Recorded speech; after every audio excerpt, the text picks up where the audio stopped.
what I tried to do was to summarize the information that I was going to try and give you in there. If you're diabetic or pre-diabetic, I think these things are very useful.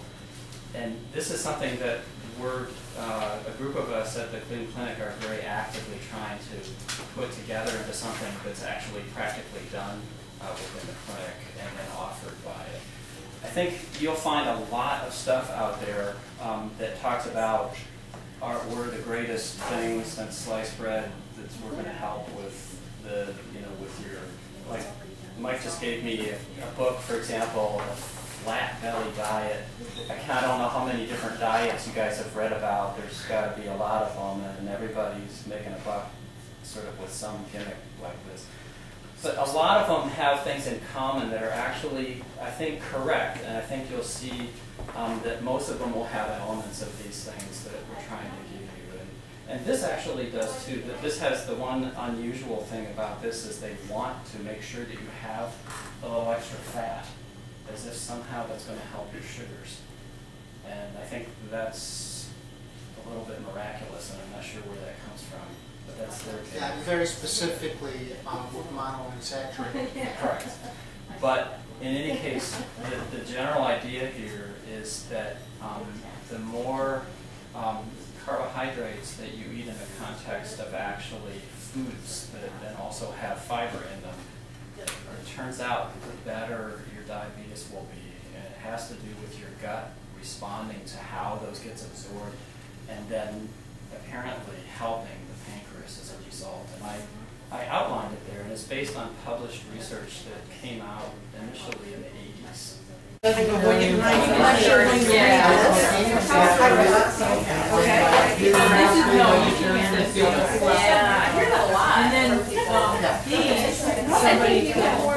are simply put on that pan and cook. And I can show you guys how to do that. That only takes 10 minutes. So it would be good to get this prepped. So like a way to divide this up is one of you could cut these, one of you could cut the cabbage, and then you could cut the mushrooms.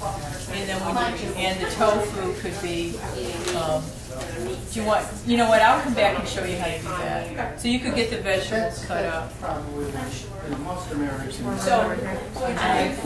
I guess we're going to do the hummus. You're going to do your hummus. Okay, so here is the cooking liquid that's going to allow you to decrease the fat in the recipe. Okay, we're doubling. Yes, ma'am. These are already doubled. Right. And the rest of the doubling is up to you. Okay. All right. Cut these up. So, the tasting we have to double two. Right. So instead of one of these, we have to do two. No, that was there. That's the kind of how they go by in the formula for that one. That you just tell them it's going to go with a big tablespoon.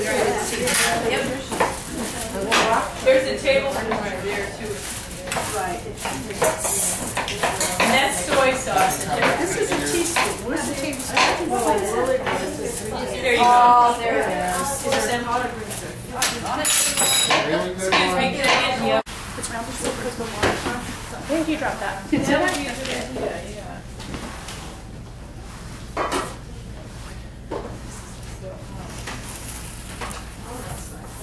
Well, I don't think we're going to go hungry.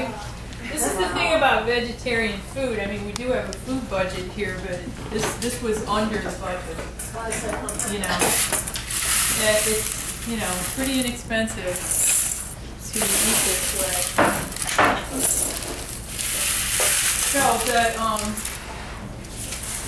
the Jamaican corn and bean bake, we decided to put a little smoked paprika on top to give it, a good smoky flavor. You could also use roasted tomatoes to give it a smoky flavor. This dish lends itself to a million variations. You really could do whatever you want. You threw in some leftover roasted red pepper. That's right, we did. We threw in roasted red pepper because we had it, so why not use it, right? And this is the brown rice. And I think what we're going to do is We might do it buffet style and give you all a plate and let you go at it.